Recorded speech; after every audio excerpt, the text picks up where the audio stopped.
Hello students, once to the e-learning platform by the Automobile Engineering Department of BSIET. In last lecture, we studied fourth unit, that is the insurance renewal procedure and hazards. So from today's lecture, we'll start with the unit number 5, that is the motor vehicle or motor insurance surveying and claim processing. So in this unit, we have to study the insurance surveyor. So who is surveyor, what are the duties and responsibilities of surveyor, their work ethics, legal responsibilities, then investigation, assessment, surveyor and surveying, claim documents, arbitration, settlement, loss minimization, salvage and recovery. So all these points will study and will cover in unit number 5. So first let's see who is a surveyor. We don't need history.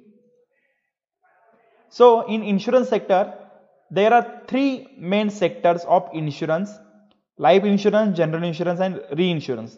We already studied these. So in general insurance, motor insurance is the main.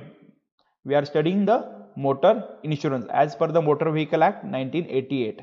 So in motor insurance, there are two types of insurance. These points are already covered. One is the third party and comprehensive insurance.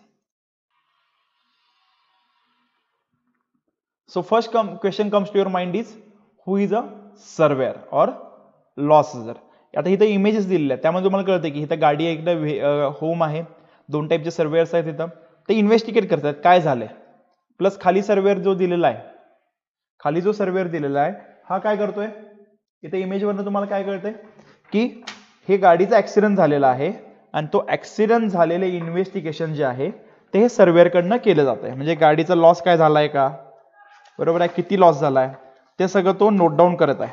तर surveyor म्हणजे in short काय, in short surveyor means ज्या गाडीचं जे एखादी तुमची property insured आहे, तुम्ही इन्शुरन्स केलेला आहे आणि ते काय तर डॅमेज झाल्यानंतर तुम्ही क्लेम रजिस्टर करता आणि क्लेम रजिस्टर केल्यानंतर त्या गाडीचं इन्स्पेक्शन होतंय किंवा त्या प्रॉपर्टीचं इन्स्पेक्शन होतंय आणि ते पूर्ण ती जी लॉस झालेला आहे तो इन्स्पेक्ट केला जातोय, ते काम करून घेतलं जाते आणि आहे तशी प्रॉपर्टी परत तुम्हाला तयार करून दिली जाते.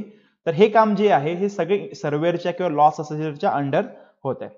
अ surveyor and loss assessor is an insurance intermediary licensed by IRDAI. IRDAI means Insurance Regulatory and Development Authority of India. To investigate, manage, quantify, validate and deal with losses. म्हणजे इन्व्हेस्टिगेशन करायचं आहे, खरंच लॉस झालाय का, कुठे झालाय, काय झालाय, कशामुळे झालाय, ते मॅनेज केलं, त्यानंतर क्वांटिफाय केलं काय किती क्वांटिटी आहे. म्हणजे आता इथं दिसतंय तर हा फेंडर लॉस झालाय, मग टायर लॉस झालाय का, इंजिन लॉस झालंय का, समोरचा जो बॉनेट आहे तो सुद्धा लॉस झालाय, हे क्वांटिफाय करणार, तो व्हॅलिडेट करणार, हे खरंच आता जे आहे लॉस ऍक्सिडेंटमुळे झालंय का, हे सगळं तो व्हॅलिडेट करणार आणि डील विथ द लॉसेस, हे सगळं परत काम करून घेणार, ह्याचे असेसमेंट करणार. जे रिपेअरर जो असेल तर रिपेअरर काय करणार आहे, ह्याचा एक एस्टिमेट तयार करणार. एस्टिमेट तयार केल्यानंतर हा लॉस असेसर जो आहे ते एस्टिमेट चेक करणार की हे काम करायची खरंच गरज आहे की पार्ट बदलायची गरज आहे का, हे रिपेअर होऊ शकतंय, हे सगळं ते करून घेणार. त्यानंतर तो परत गाडीला काम करायसाठी परमिशन देणार. परमिशन काम झाल्यानंतर परत तो रिइन्स्पेक्ट करणार की हा हेनं जे सांगितलं होतं की हा पार्ट बदलायचा आहे तर हा पार्ट खरंच बदललाय का, तर हा पार्ट खरंच बदललाय का, क्या रिपेअर केला, हे सगळं परत इन्व्हेस्टिगेट करणार आणि त्यानुसार तो रिपोर्ट सबमिट करणार. हे सगळं काम जे आहे तो हा सर्वेयर करतोय. अरायझिंग फ्रॉम एनी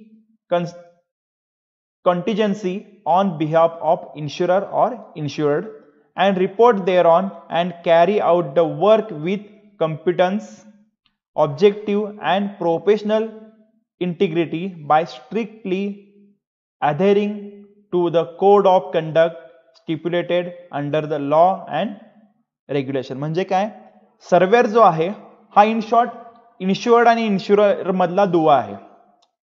म्हणजे इन्शुरर म्हणजे कोण, इन्शुरन्स कंपनी आहे. इन्शुअर्ड म्हणजे काय, ज्यांना इन्शुरन्स केलेला आहे त्या हा मधला दुवा म्हणजे काय आहे तर सर्वेयर. म्हणजे सर्व्हरचं काम काय आहे तर इन्शुरन्स कंपनीचे पैसे सुद्धा वाचवायचे आहेत पण इन्शुअर्डचा लॉस सुद्धा होऊ द्यायचा नाही. त्यामुळे कमीत कमी ह्याच्यामध्ये कसं काम करून घेता येईल हे जे आहे टेक्निक किंवा हे अभ्यास जो असतो हा सर्वेयर करतोय. कमीत कमी म्हणजे गाडी धडकली आहे, मग रिपेअर काय म्हणतोय की पार्ट बदलायला पाहिजे, पण पार्ट बदलायचा खर्च आहे 4,000 रुपये. पण सर्वेअरला माहिती आहे, सर्वेअरचं त्याबद्दल नॉलेज आहे, सर्वेअर काय म्हणतोय बदलायची गरज नाही आहे, हा तुम्ही रिपेअर करा, डेंटिंग पेंटिंग करा आणि रिपेंट करा, तो तुम्हाला 1,500 रुपयात काम होते. म्हणजे जवळपास इन्शुरन्स कंपनीचे किती पैसे वाचले, 4,000 मी म्हणत होतो, 4,000च्या ऐवजी 1,500 म्हणजे 2,500 रुपये इन्शुरन्स कंपनीचे वाचले. बरोबर आहे. पण इन्शुअर्डचा सुद्धा लॉस झालाय का, नाही, कारण त्याला आहे तशी गाडी रिपेअर करून मिळाली. म्हणजे हे जे काम आहे, ह्या दोन्ही मधलं जे दुवा आहे तो म्हणजे हा सर्वेअर आहे किंवा लॉस असेसर आहे. The insurance surveyor is holding position like a single जज and his decision is valid in eye of law till some untowards is proved in his decision. म्हणजे काय, आता सर्वेअरनं जेव्हा सर्वे करतोय, गाडी काम करायला परमिशन दिली, तर तो सिंगल जज आहे. परत ते इन्शुरन्स कंपनी त्याला म्हणणार नाही की हे काय झालं ते काय झालं. पण काही केसमध्ये विचारू शकतात की हे ऑलरेडी जुना लॉस होता, तुम्ही कसा दिला, किंवा आता काही केसमध्ये सर्वेअर काय करतोय की क्लेम रिपीट करतोय, म्हणजे कॅन्सल करतोय, हा जुना लॉस आहे, तुम्हाला देता येत नाही, हा लॉस जुना आहे, तुम्हाला देता येत नाही. त्या केसमध्ये परत इन्व्हेस्टिगेशन येत आहे, ऑफिसमध्ये जातात. काही केसमध्ये वकिलापर्यंत कोर्ट केस सुद्धा जाऊ शकतात की इन्शुअर्ड जे असतात ते इन्शुरन्स कंपनीवर क्लेम करतात की हे आमचं लॉस आधी नवीन असून सुद्धा देत नाही. मग ह्या केसमध्ये जुनी इन्व्हेस्टिगेशन किंवा जुने इमेजेस वगैरे जे असतात, जेव्हा कार पॉलिसी रिन्यू करतानाचे जे असतात ते परत तिथं सरेंडर केले जातात किंवा सबमिट केले जातात. तर ही झाली सर्वेअर आणि लॉस असेसरच्या ड्युटीज. म्हणजे to carry out the inspection, गाडीचं काम करून घेणे, परत रिइन्स्पेक्ट करणे, हे सगळे ड्युटीज झाले. तर सर्वेअर म्हणजे कोण, तर ही इज अ इंजिनियर. तो डिप्लोमा ऑटोमोबाईल असू शकतो किंवा ऑटोमोबाईल इंजिनियर असू शकतोय. तर तो काय करतोय, तर तुमची गाडी याचा ऍक्सिडेंट झाला, ते गाडीचा इन्शुरन्स आहे, तर इन्शुरन्स कंपनीच्या सर्वेअरला तिथं डेप्यूट करणार. तो इन्शुरन्स सर्वेअर काय करणार, गाडीत जाऊन इन्व्हेस्टिगेट करणार, सर्वे करणार की काय काय लॉस झालाय, हा लॉस आत्ताचा जेन्युइन आहे का, जुना लॉस आहे, चेक करणार की आत्ताच्या पॉलिसीमधला आहे का जुन्या पॉलिसीमधला आहे. हे पण महत्वाचं असतं की जुन्या पॉलिसीमधला जर लॉस असेल आणि त्याचा रेकॉर्ड जर इन्शुरन्स कंपनीमध्ये असेल तर तो लॉस नवीन ह्याच्यामध्ये देता येत नाही. त्यामुळे नवीन डॅमेज जर असेल तर तेच फक्त सर्वेअर जो आहे तो सँक्शन करतोय. त्यानंतर कामाला परमिशन द्यायची, काम करून घ्यायचं, काम झाल्यानंतर रिइन्स्पेक्ट करायचं, आणि रिइन्स्पेक्शन झाल्यानंतर जे बिल आहे ते बिल जनरेट झाल्यानंतर पेमेंट सर्वेअरनं जेव्हा मेल करतोय किंवा सर्वेअरकडनं जेव्हा क्लेम सबमिशन होते फायनल रिपोर्ट, त्यानंतर जे पेमेंट आहे ते रिलीज होते. मग ते मे बी इन्शुरन्स रिपेअरला जाईल किंवा ते एकतर तुमच्या इन्शुअर्डला जाईल, ते डिपेंड्स तो कुठल्या टाईपचं क्लेम आहे, म्हणजे कॅशलेस आहे का रेग्युलर आहे. तर हे हा झाला surveyor. General services provided by the surveyor, म्हणजे रिस्पॉन्सिबिलिटी किंवा रोल्स अँड रिस्पॉन्सिबिलिटीज काय सर्वेअरच्या, investigate, manage, quantify, validate and deal with the losses whether insured or not arising from the contingency. म्हणजे जसं सांगितलं तर गाडीचा ऍक्सिडेंट झालाय, तो ऍक्सिडेंट झालेला आहे, खरंच झालेला आहे, कुठे झालेला आहे, कसं झालेला आहे, हे सगळं क्लेम फॉर्मवरनं इन्व्हेस्टिगेट करायचं. त्यानंतर तो क्वांटिफाय करायचा की किती झालेला आहे, किती खर्च येऊ शकतोय, ते सगळं करायचं. ते पूर्ण काम करून घ्यायचं आणि परत रिइन्स्पेक्शन करून इन्शुअर्डला गाडी परत द्यायची आणि त्यांचं पेमेंट रिलीज करायचं. हे सगळं काम सर्वेअर करतोय. Estimate, measure and determine the quantum and description of the subject under loss. म्हणजे काय, तर जे रिपेअरनं इस्टिमेट काढलेला आहे की 10,000 रुपये खर्च येणार, तो चेक करायचा, खरंच 10,000 येणार आहे का, तो आपण 6,000 पर्यंत बसू शकतोय, हे सगळं त्यानं व्हॅलिडेट करायचं आणि त्यानुसार रिपेअरला इन्स्ट्रक्शन द्यायचे की एवढं काम करून घे. प्लस इन्शुअर्डला सुद्धा सांगायचं की एवढं सँक्शन केलेलं आहे, जर एखादी गोष्ट सँक्शन केली नसेल तर का सँक्शन केलेलं नाही हे त्याला पटवून द्यायचं आणि काम करून घ्यायचं.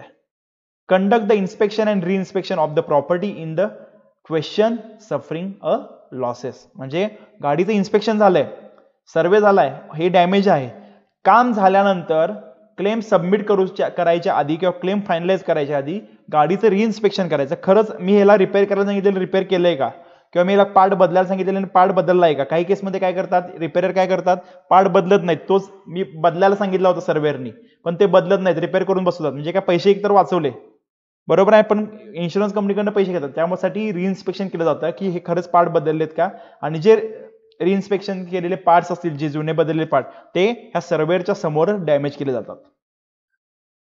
Conduct spot and final survey as and when necessary and comment upon franchisees excess and under insurance and any other related matter.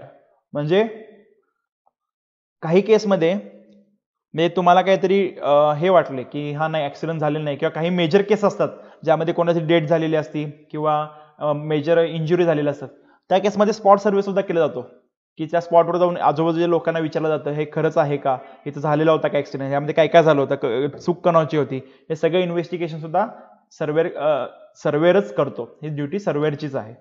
ऍडवाइज insurer and insured about loss minimisation, loss control, security and safety measures. म्हणजे surveyor हा अजून एक महत्त्वाची duty काय करणार आहे, ते इन्शुअर्डला काय सांगणार आहे की पुढच्या वेळी ह्या काळजी घ्या जेणेकरून तुम्हाला तुमचा लॉस जो आहे तो कमीत कमी होणार आहे. म्हणजे शेवटी सर्वेअरला काय करायचं आहे, इन्शुरन्स कंपनीचे पैसे वाचवायचेच आहेत, पण इन्शुअर्डचा सुद्धा लॉस होऊ द्यायचा नाही. त्यामुळे त्याला ऍडवाइज करणार की हे गोष्टी तुम्ही करा जेणेकरून तुमचा पुढच्या वेळी ऍक्सिडेंट होणार नाही किंवा जरी झाला तर हे लॉसेस तुमचे कमी होतील. So this is the responsibilities of surveyor. आता steps for become an surveyor. तर सर्वेअर आता कोण होऊ शकतो, आता तुम्हाला सांगतो. तर सर्वेअरला आधी बेसिक क्वालिफिकेशन जे होतं ते ITI सुद्धा चालायचं. त्यानंतर डिप्लोमा ऑटोमोबाईल झालं, डिप्लोमा ऑटोमोबाईल प्लस डिग्री. म्हणजे डिप्लोमा ऑटोमोबाईल जरी तुम्ही आता पास आउट झाला तर तुम्ही इन्शुरन्स कंपनीमध्ये ऍज अ सर्वेअर म्हणून इन हाऊस सर्वेअर, त्यामध्ये दोन असतात सर्वेअरचे टाईप, एक असतो इन हाऊस सर्वेअर आणि दुसरा असतो एक्सटर्नल सर्वेअर. तर तुम्ही इन हाऊस सर्वेअर म्हणून काम करू शकता. तर इन हाऊस सर्वेअर म्हणजे काय, तर जो इन्शुरन्स कंपनीच्या रोलवर असतो किंवा इन्शुरन्स कंपनीच्या पोर्टलवर असतोय त्याला म्हणायचं इन हाऊस सर्वेअर. त्याची जे चार्जेस आहेत किंवा दर पर मंथ सॅलरी जी आहे ती इन्शुरन्स कंपनीकडे दिली जाते. आणि एक्सटर्नल सर्वेअर म्हणजे काय, तर तो एक्सटर्नल इंडिपेंडंट सर्वेअर आहे. तो आता समजा मी बजाज अलायन्सचा सर्वेअर आहे तर मी बजाज अलायन्सचेच फक्त सर्वे करणार, किंवा मी ICICI लोंबार्डचा सर्वेअर आहे तर इन हाऊस सर्वेअर आहे तर मी फक्त ICICI लोंबार्डचे सर्वे करणार. पण एक्सटर्नल सर्वेअर म्हणजे काय असतात, तर हे एक्सटर्नल सर्वेअर प्रॉपर एक्झाम देऊन ट्रेनिंग घेऊन हे त्यांना एक लायसन्स मिळालेलं असतं. आणि ते लायसन्स मिळाल्यानंतर ते एक्सटर्नल सर्वेअर म्हणून काम करतात. आणि एक्सटर्नल सर्वेअर जो आहे तो मल्टिपल कंपन्यांचे सर्वे करू शकतो. म्हणजे तो ICICI पण करू शकतोय, तो इफ्को टोकियो पण करू शकतोय, तो चोलामंडलम पण करू शकतोय, तो बजाज अलायन्स पण करू शकतो. ह्या वेगवेगळ्या इन्शुरन्स कंपन्या आहेत. ह्या वेगळ्या इन्शुरन्स कंपन्यांचा सर्वे जर करायचा असेल तर तो एक्सटर्नल सर्वेअर पाहिजे. आणि एक्सटर्नल सर्वे होण्यासाठी त्याला मोठी प्रोसिजर आहे, त्याला एक्झाम द्यावी लागते, त्याला ट्रेनिंग घ्यावं लागतं. प्लस इन हाऊस सर्वेअरला एक लिमिटेशन्स आहेत की त्यांना 70-80 रुपये किंवा 50,000 रुपये किंवा 1,00,000 रुपयेपर्यंतचे सर्वे करायचे आहेत. आणि त्याच्यावरचे जे सर्वे आहेत ते एक्सटर्नल सर्वेअरनंच करायचे आहेत. हे सुद्धा लिमिटेशन्स आहेत.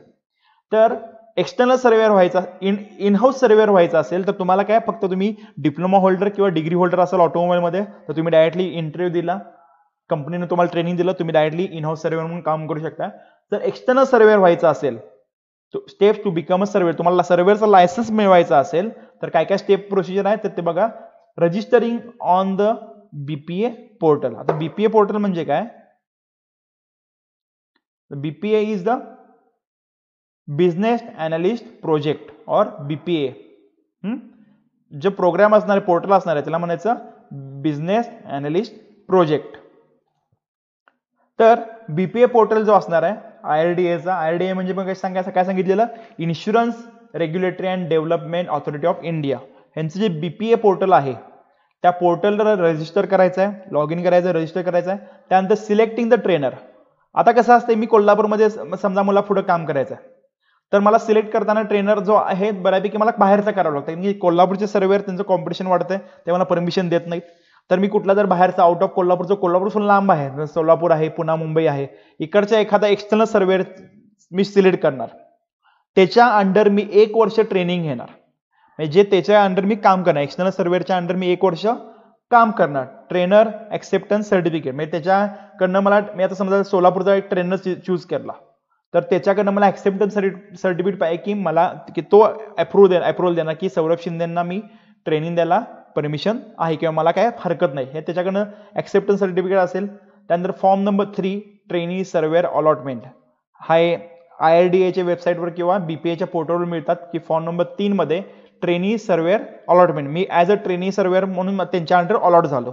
त्यानंतर अपिअरिंग फॉर द एक्झाम, 1 वर्ष ट्रेनिंग झालं. त्यानंतर appearing for the exam conducted by the insurance institute of India, ती एक्झाम असती. एक्झाम कंडक्ट ते पूर्ण इन्शुरन्स म्हणजे त्यामध्ये इन्शुरन्स रिलेटेड किंवा मोटर इन्शुरन्स रिलेटेड सगळे किंवा फायर इन्शुरन्स, त्यामध्ये 2-3 पोर्टल येतात. फायर इन्शुरन्स असतोय, हेल्थ इन्शुरन्स असतोय किंवा मोटर इन्शुरन्स आहे. तर ह्या रिलेटेड एक्झाम द्यायची. एक्झाम दिल्यानंतर ट्रेनिंग कम्प्लिशन सर्टिफिकेट, जो ट्रेनर असतोय त्या ट्रेनरकडनं मला ट्रेनिंग कम्प्लिशन सर्टिफिकेट मिळतंय आणि applying for the new licence, त्यानंतर मी नवीन लायसन्ससाठी अप्लाय करायचं. So these are the steps for becoming the survey. ह्या महत्वाच्या आहेत तुमच्या एक्झामच्या दृष्टीनं.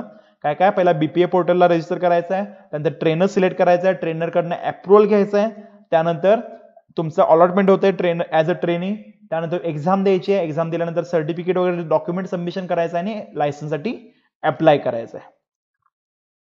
हे सर्वे प्रोसेस लायसन्स हे वेगवेगळे वेबसाईट्स आहेत, irda.gov.in.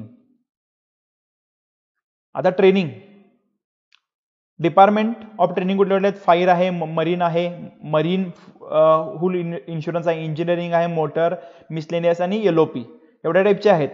आणि duration of training for applicant for fresh registration 12 month training is mandatory.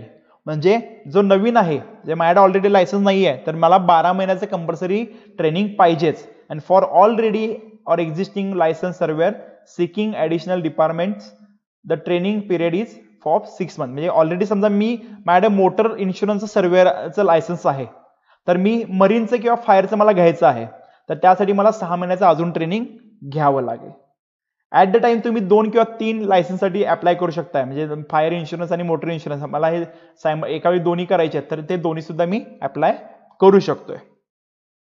Selecting the training after registration to undergo the training process you need to select the trainer and the department in which you want to undergo training. म्हणजे यामध्ये department फायरमध्ये जायचं आहे, मोटरमध्ये जायचं आहे, इंजिनिअरिंगमध्ये जायचं आहे, त्यानुसार ट्रेनर चूज करायचा. ज्याच्याकडे हे तिन्हीच लायसन्स असते, समजा मला मोटर आणि फायरमध्ये करायचं आहे, तर मला ट्रेनर असा चूज करावा लागेल ज्याच्याकडे फायर आणि मोटरचं लायसन्स आहे. त्यानंतर trainer acceptance certificate. If the trainer selected by you accepts the training request then you will receive an email notification from IRDA informing you of the same. म्हणजे IRDA कडनं मला notification येणार आहे. If the trainer rejects your training request you need to select another trainer. म्हणजे जर त्या ट्रेनरनं reject केलं, ट्रेनर रिजेक्ट सुद्धा करतात कारण त्यांचं सुद्धा कॉम्पिटिशन वाढतंय, एक्सटर्नल ट्रेनर्सचं कॉम्पिटिशन वाढत आहे, त्यामुळे ट्रेनर जे आहेत ते रिजेक्ट सुद्धा करतायत. तर त्यामुळं तुम्हाला प्रॉपर ट्रेनर चूज करावं लागणार आहे. त्यानंतर form number 13. Once your training request is accepted, you need to fill this form. त्यानंतर appearing for the exam conducted by Insurance Institute of India. तुम्हाला फॉर्म नंबर 3 किंवा III जी एक्झाम असणार आहे, तर त्या एक्झामला प्रिपेअर व्हायचं आहे, एक्झाम तुम्हाला द्यायची आहे. त्यानंतर ट्रेनिंग झाल्याचं सर्टिफिकेट तुम्हाला मिळवायचं आहे. त्यानंतर नवीन लायसन्ससाठी IISLA that is the Indian institute of surveyor and loss assessor ह्यांची मेंबरशिप किंवा लायसन्ससाठी अप्लाय करायचं. How can I get registered as a surveyor and loss assessor? Application of licence apply केलं. कन्सिडरेशन ऑफ ॲप्लिकेशन तिथं consider होतंय. Furnishing of information, clarification and personal representation, हे सगळे document व्हेरिफिकेशनवर सगळं जे आहे ते इथं होणार आहे. Application to confirm to the requirements, ते ॲप्लिकेशन प्रॉपर आहे का, डॉक्युमेंट सगळे ओके आहेत का बघणार. आणि फी स्ट्रक्चर, त्यानंतर फी वगैरे भरायची आणि तुम्हाला लायसन्स इश्यू होत आहे. ॲप्लिकेशन ऑफ लायसन्स हे जे पॉईंट दिलेले आहेत. परत फी स्ट्रक्चर आता आपल्याला बघूया कसं असतं. तर हे असे फी स्ट्रक्चर आहे. फ्रेश लायसन्ससाठी 1000 रुपये आहे, रिन्युअलसाठी 100 रुपीज आहे. रिन्युअल लायसन्स इंडिव्हिज्युअल कॉर्पोरेट 850 म्हणजे काय 100 प्लस 750 आणि डुप्लिकेट लायसन्ससाठी 5 रुपये असे हे चार्जेस असतात.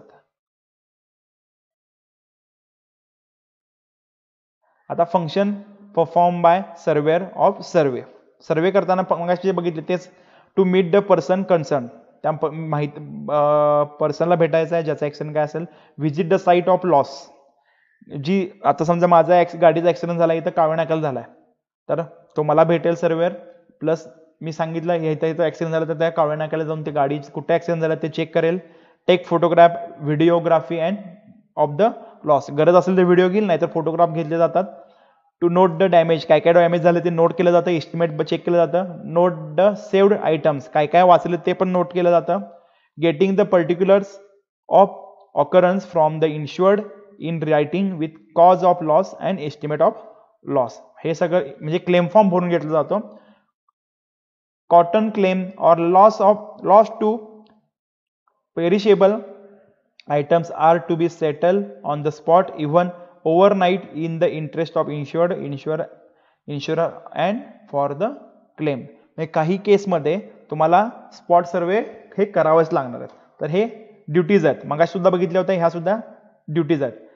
Give the requirements to be complete with by the insured according to the nature of loss, काय काय रिक्वायरमेंट्स आहेत ते सगळे तिथं इन्शुअर्ड कडनं मागून घ्यायचे आहेत. Coverage of risk items to be verified, म्हणजे एस्टिमेट चेक करायचं आहे की ते जे आहे तेच ऍड केलंय का एक्स्ट्रा काय ऍड केलंय हे सगळं चेक करून घ्यायचं आहे. त्यानंतर location in the policy is to be verified on the spot itself, म्हणजे जो पॉलिसी आहे ते पॉलिसी कुठल्या जिओग्राफिकल एरियासाठी व्हॅलिड आहे आपण बघितलं होतं, तर त्या तीच आहे का हे चेक करायचं आहे. Sum insured to be verify whether the adequate or not, sum insured जे आहे अमाऊंट जी आहे ती आहे का ओके ती पण चेक करायची आहे. Whether any other insurance is there at the time of the launch, म्हणजे कुठला अजून कंपनीचा इन्शुरन्स आहे का कंपनीचा ते सुद्धा चेक करेल. अँड इन्शुरेबल इंटरेस्ट टू व्हेरीफाय, हे सुद्धा आपण बघितलं इन्शुरेबल इंटरेस्ट म्हणजे काय. ठीक आहे. Salvage disposal, loss minimisation, branch of warranties to verify, हे सगळे फंक्शन्स आहेत हे सर्वेअर करतोय. त्यानंतर तर आता आपण बघितलं तर सर्वेअरचं लायसन्स कसं मिळवायचं, जॉब्स फंक्शन बघितले, जॉब त्याचं काय काय फंक्शन असणार आहे. Opportunity of career, opportunity of career हेच की तुम्ही डिप्लोमा होल्डर किंवा डिग्री होल्डर नंतर तुम्ही जॉईन होऊ शकताय. इन हाऊस सर्व्हिससाठी तुम्हाला फक्त कंपनीचा इंटरव्ह्यू द्यावा लागेल आणि इन हाऊस सर्वेअरचं ट्रेनिंग घ्यावं लागेल. एक्सटर्नलसाठी तुम्हाला 1 इयर ट्रेनिंग कंपल्सरी आहे प्लस एक्झाम द्यावी लागेल. त्यानंतर सर्वेअर लॉसेस हे सुद्धा आपण बघितलं. आता वर्क इथिक्स म्हणजे काय किंवा लिगल ऍस्पेक्ट्स म्हणजे काय, तर काही केसमध्ये सर्वेअर कसे असतात की जे मी काम करतोय आता काय माझी ड्युटी काय आहे तर इन्शुरन्स कंपनीचे पैसे वाचवायचे प्लस इन्शुरन्सचा लॉस होऊ द्यायचा नाही. पण काही केसमध्ये कसं होतंय की फ्रॉड क्लेम असतात, म्हणजे डॅमेज ऑलरेडी झालेला असते आणि डबल डॅमेज करतात. इन्शुअर्ड काय म्हणतोय डबल डॅमेज करा, मला एक्स्ट्रा कलर करून पाहिजे गाडीचे. मग त्या केसमध्ये काय करतोय की इन्शुअर्ड काय करतोय की सर्वेअरला मॅनेज करायला जातात, की सर्वेअरला म्हणतात की तुम्ही मला 10,000 रुपये सँक्शन करा, ऑलरेडी खर्च किती असणार आहे त्याचा 6,000 तुम्ही 10,000 सँक्शन करा, तुम्हाला आम्ही 10,000 मधले 2,000 रुपये तुम्हाला ऍज अ रिश्वत असेल किंवा आम्ही तुम्हाला देतो. हे सुद्धा घडतात गोष्टी. तर तो स्वतःच्या कामाला प्रामाणिक पाहिजे आणि त्यानं जे काम आहे ते व्यवस्थित केलं पाहिजे. काही केसमध्ये काय होतंय की माझ्या रिलेटिव्हची गाडी आहे, सर्वेअर समजा मी सर्वेअर आहे, माझ्या रिलेटिव्हची गाडी आहे, मग मी रिपेअरला काय सांगणार तू कर कामं, मी त्या गाडीचे जे पैसे असतील ते दुसऱ्या गाड्यांमधून आपण वळते करू, म्हणजे बाकीच्या गाड्यांमध्ये मी असं ह्या गाडीला 10,000 रुपये खर्च आहे ना, बाकीच्या 10 गाड्यांमध्ये तुला 1,000 रुपये मी एक्स्ट्रा देतो. तर हे वर्थ इथिक्स मध्ये येत नाही. तर त्यानं प्रॉपरली आणि क्लीनली काम केलं पाहिजे जे आहे ते. आता आपण बघूया पुढे डॉक्युमेंट्स काय काय लागणार आहेत. क्लेम डॉक्युमेंट्स बघूया आणि त्यानंतर इन्व्हेस्टिगेशन अँड असेसमेंट बघायचं आहे.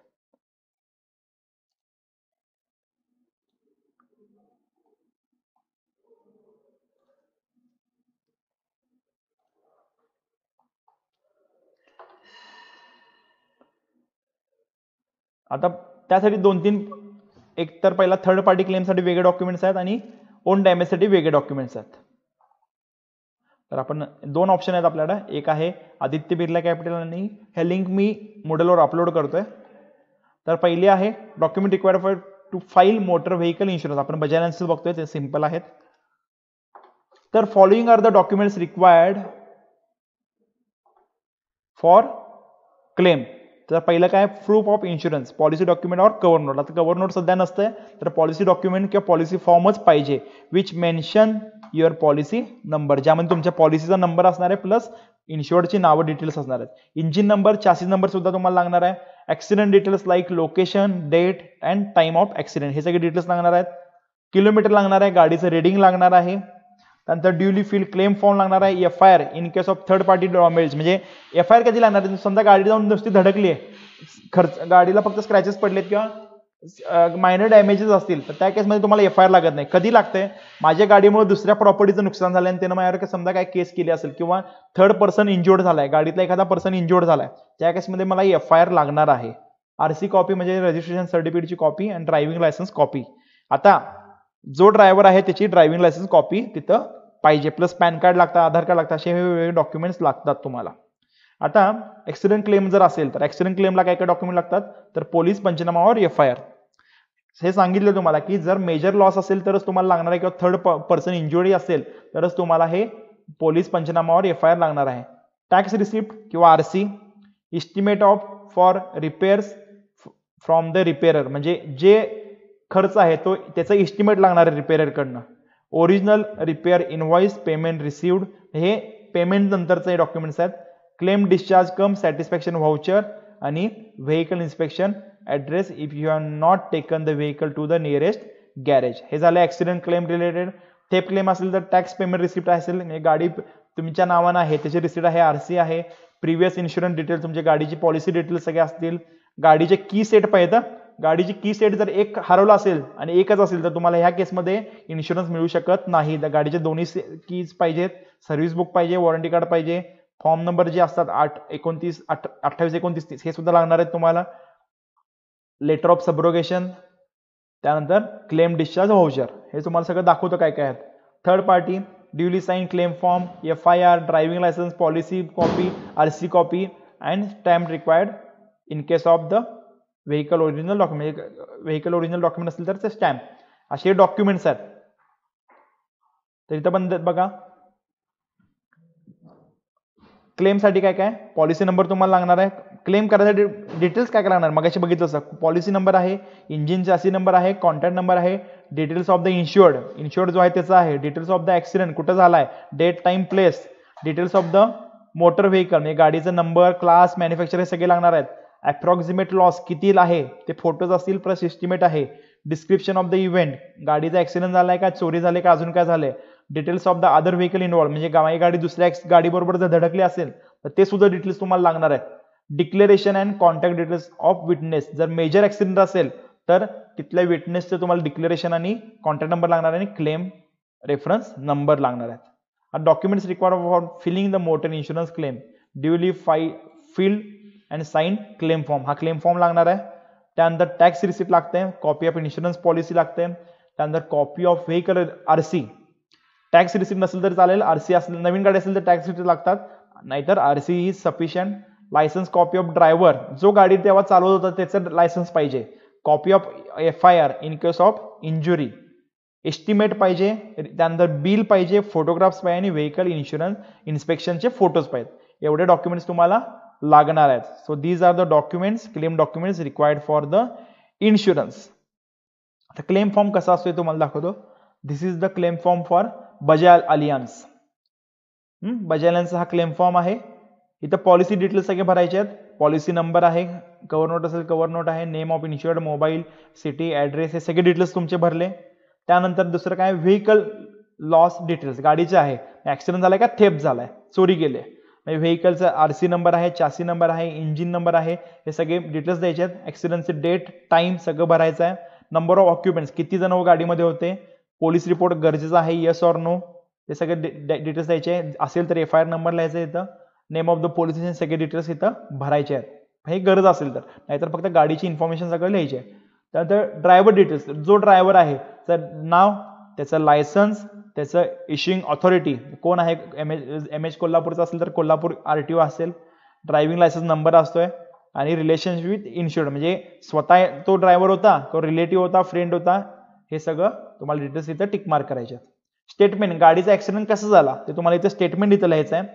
त्यानंतर एक्स्ट्रा एन्डॉर्समेंट काय असतं ते लिहायचे आहेत. त्यानंतर थर्ड पार्टी जर असेल तर हे तुम्हाला माहिती लिहायची आहे की कोण आहे, काय त्याचा ऍड्रेस काय आहे, कॉन्टॅक्ट नंबर आहे, सगळी माहिती लिहायची कोणाचा जर लॉस असेल तर. त्यानंतर पॉलिसी होल्डरचे बँक डिटेल्स, म्हणजे जी क्लेम अमाऊंट जी आहे, आता हे दोन असतात, एक आहे कॅशलेस आणि एक आहे विदाउट कॅशलेस. म्हणजे कॅशलेस मध्ये काय तर जिथं इन्शुरन्स कंपनीचा टायअप असते, अशा गॅरेजमध्ये जर तुम्ही गेला, जो रिपेअरचा खर्च येणार असतोय त्यातला कंपल्सरी ऍक्सेस सोडून बाकीची अमाऊंट डायरेक्टली रिपेअरला येते. कंपल्सरी ऍक्सेस फक्त तुम्हाला पे करावा लागतो. पण जिथं कॅशलेस अवेलेबल नाही आहे, जिथं टायअप गॅरेजेस नाही आहेत, तिथं काय करावं लागतं, सुरुवातीला तुम्हाला स्वतः पे करावे लागतात पैसे आणि त्यानंतर तुम्हाला रिटर्नमध्ये इन्शुरन्स कंपनीकडनं पेमेंट मिळतं. तर त्या केसमध्ये तुम्हाला तुमचे अकाउंट डिटेल्स इथं भरायचे, त्यानंतर हे डिक्लेरेशन असेल आणि तुमची साईन असेल. ठीक आहे, हे डॉक्युमेंटची लिस्ट आहे, काय काय डॉक्युमेंट तुम्ही दिलेलं आहे. क्लेम फॉर्म आहे, प्रूफ ऑफ पॉलिसी आहे, रजिस्ट्रेशन बुक आहे, ड्रायव्हिंग लायसन्स, हे सगळे तुम्हाला डिटेल्स काय काय दिले तिथं टिक मार्क करायचं आहे आणि नंतर तुम्हाला सगळं झाल्यानंतर तुम्हाला इथं क्लेम नंबर मिळतो, तर क्लेम नंबर भरायचा आहे. ठीक आहे, हे झाली क्लेम फॉर्म. हा सुद्धा एक क्लेम फॉर्म आहे ICICI लोंबार्डचा. त्यानंतर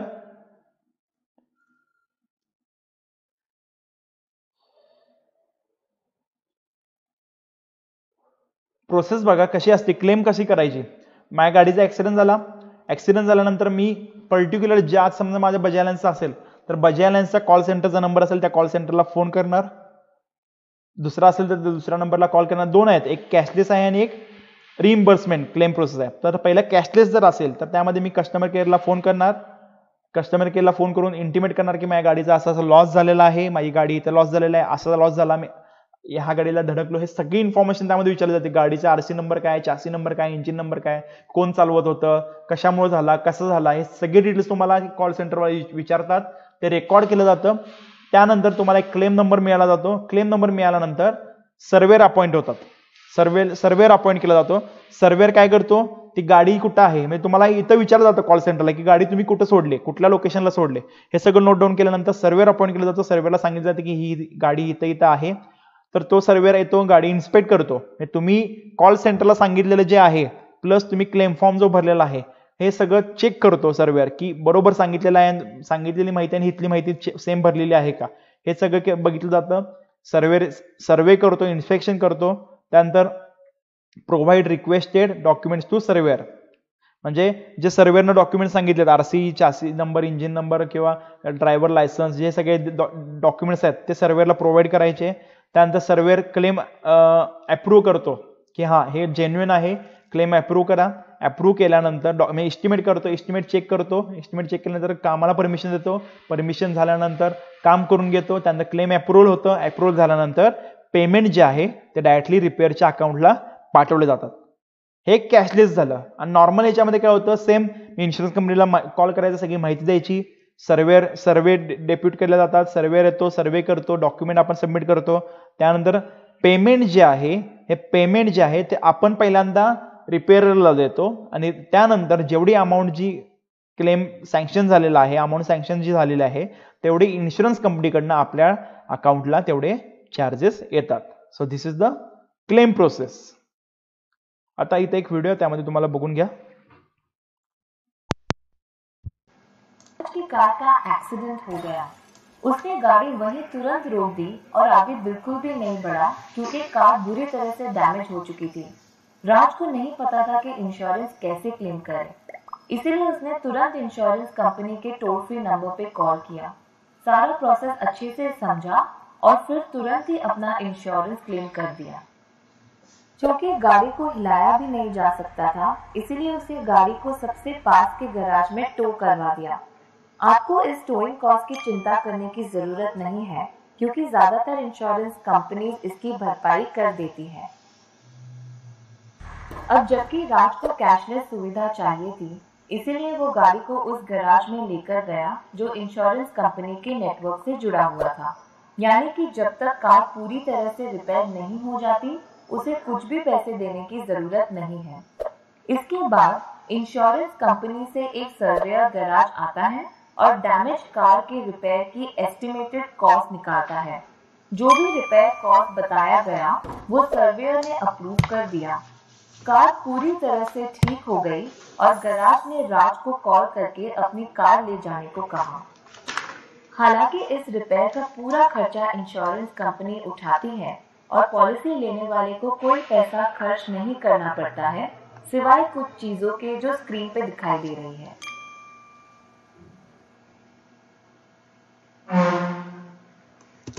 compulsory deductible motor insurance which is 1000 for below 1500 cc, म्हणजे 15 cc जर खाली असेल तर त्यांना 1000 रुपये कंपल्सरी डिडक्टेबल आहे, आणि जे 15 cc वर आहेत त्यांना 2000 रुपये आहेच. व्हॉलेंटरी डिडक्टेबल, डिप्रिशिएशन आणि एक्सक्लुजन हे जे चार्जेस आहेत ते इन्शुरन्स कंपनीला पे करावे लागतात. क्या होता अगर जिस गैराज में आप गए वो इंश्योरेंस कंपनी के गैराज के नेटवर्क से जुड़ा नहीं होता? आपको बिल्कुल भी चिंता. तर ही झाली प्रोसेस. ठीक आहे, ही झाली प्रोसेस. आता आपण काय काय बघितलं, तर इन्शुरन्स सर्वे बघितला, त्याचं लायसन्स कसं घ्यायचं, जॉब फंक्शन काय काय, त्याचे रोल्स अँड रिस्पॉन्सिबिलिटीज काय बघितले, वर्क इथिक्स म्हणजे काय, इन्व्हेस्टिगेशन अँड लॉस असेसमेंट आता आपल्याला बघायचं आहे, किंवा सर्वेअर आणि क्लेमचे डॉक्युमेंट्स आपण बघितले. तर आता आपण बघूया पूर्ण प्रोसेस कशी असते. त्यासाठी एक माझ्याकडे एक क्लेम फॉर्म आहे, तो मी तुम्हाला दाखवतो. पूर्ण प्रोसेसचे रिलेटेड माझ्या डॉक्युमेंट्स आहेत एका. तर हा रिलायन्स जनरल इन्शुरन्सचा क्लेम आहे, हा क्लेम फॉर्म आहे. इथं पॉलिसी नंबर दिसतोय, पॉलिसी नंबर इथं मेन्शन केलेला आहे.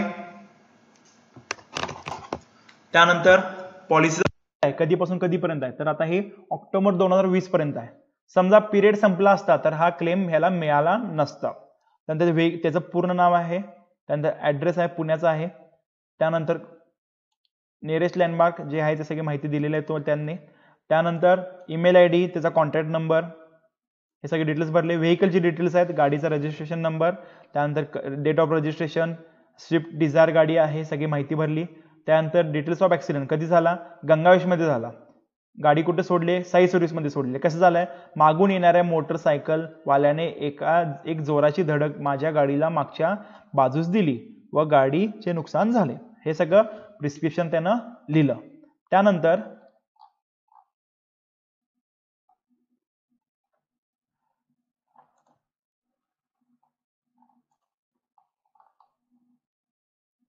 हा सेकंड पेज झाला claim फॉर्मचा.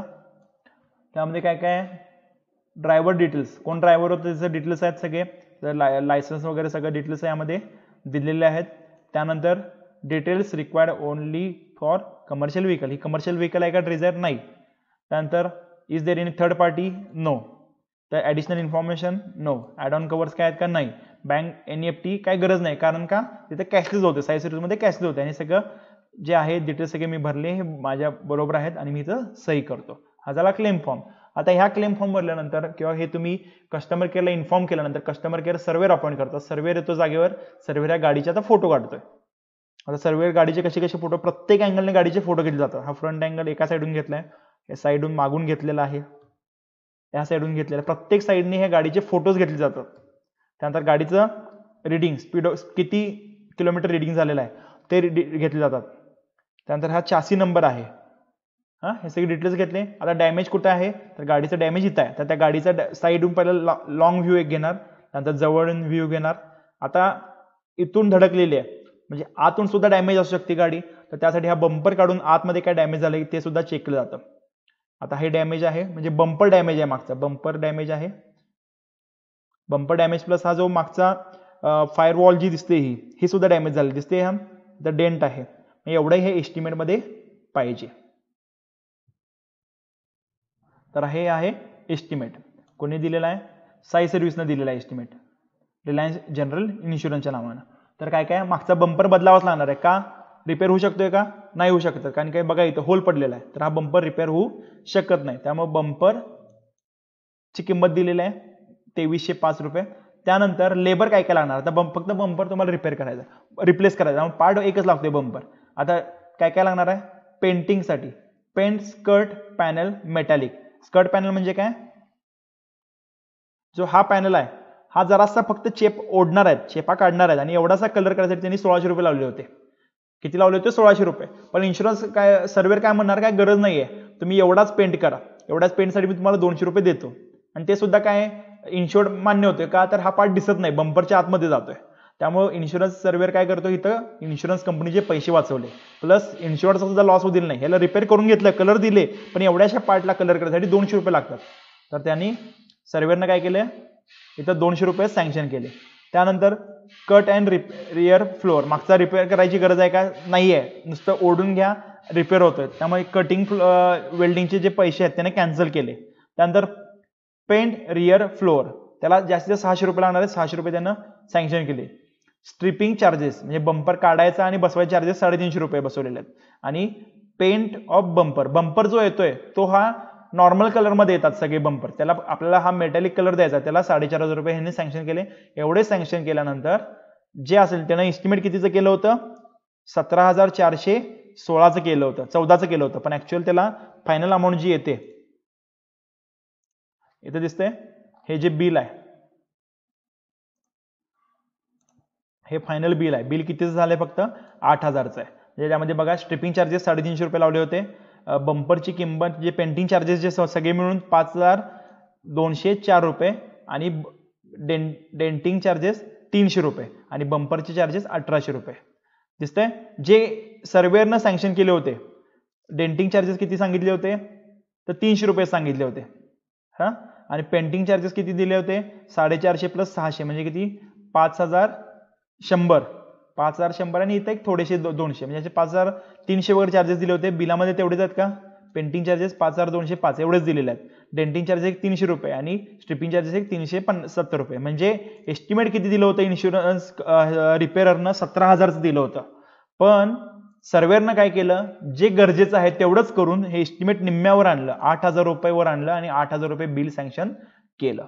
So this is the duty and roles perform by surveyor. म्हणजे गाडीचे फोटो काढणे, सगळे गरज आहे का बघणे आणि गरज असेल तर ते करून घेणे, हे सगळं काम सर्वेअर केलं होतं. So these are the total investigation and assessment process. This is the total investigation and assessment process. So with this I will stop with the today's lecture. आजच्या लेक्चरला आपण थांबतोय इथं. आज आपण इन्शुरन्स सर्वे बघितला, legal aspect, investigation and assessment कशी असते ते बघितलं आपण, त्यांचं सर्वेअर आणि लॉस असेसरच्या रोल्स अँड रिस्पॉन्सिबिलिटी बघितल्या आणि क्लेमचे डॉक्युमेंट्स बघितले. आता नेक्स्ट लेक्चरला आपण आर्बिट्रेशन बघणार आहे, लॉस मिनिमायझेशन कसं करतात, सॅल्वेज आणि रिकव्हरीज, एवढे सगळे डिटेल्स आपण नेक्स्ट लेक्चरला बघणार. थँक्यू.